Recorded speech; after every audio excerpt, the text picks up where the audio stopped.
নমস্কার, আমি সৌভিক আচার্য। আমি পেশায় হোমিওপ্যাথিক প্র্যাকটিশনার্স।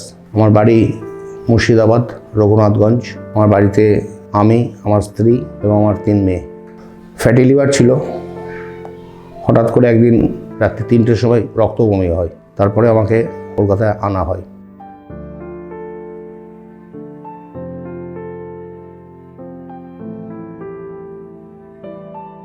তখন আমাকে ডক্টর মহেশ গোয়েঙ্কা দেখতেন। তখনই মহেশ গোয়েঙ্কা তখন রেফার করে দিয়েছিলেন ডক্টর রামদীপ রায়কে। নমস্কার, আমি সৌভিক আচার্যের বোন নূপুর মুখার্জি। ডক্টর রামদীপ রায়ের সঙ্গে যোগাযোগ যখন হয়, উনি বললেন ট্রান্সপ্লান্ট করলেই এটা ঠিক হবে লিভারটা, নাহলে আর কোনো প্রসেস নেই, লিভার ট্রান্সপ্লান্ট করতে হবে। আমার একটাই বোন, ওর মানে সমস্ত ব্যবস্থাপনা ওই করেছিল, কারণ ডোনেট করতে গেলে তার আগে কিছু ফর্মালিটি করতে রাখতে হয়। না, আমার ভয়ের থেকে বেশি ছিল, আমি এত বেশি কষ্ট পেয়েছিলাম দাদার শরীর খারাপের জন্য যে তখন ভয়টাও ঠিক ভয়ের জায়গায় ছিল না।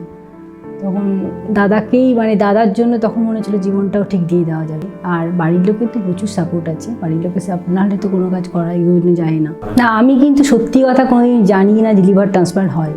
কিডনি হয় জানি, লিভার কোনোদিন হয় আমার জানা ছিল না। এটা আমার প্রথম অভিজ্ঞতা।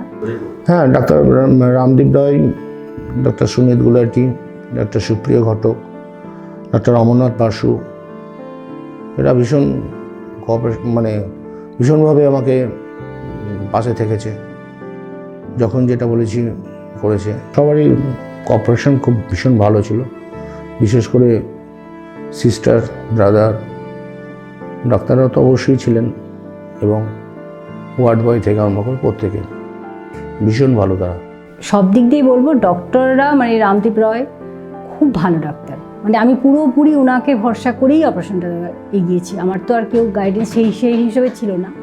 যেটা ভেবেছি সম্পূর্ণ আমি, তো সেটা সম্পূর্ণ আমি ভেবেছি ডাক্তারকে দেখি, ডক্টর রামদীপ রায়কে দেখিয়ে আমি এগিয়েছি। আর সব দিক দিয়ে মনে হচ্ছিলো যে ঠিক আছে, অ্যাপেলো হসপিটাল সবাই খুব ভালো, ডক্টররাও খুব ভালো, ভয় খুব একটা আমি পাইনি।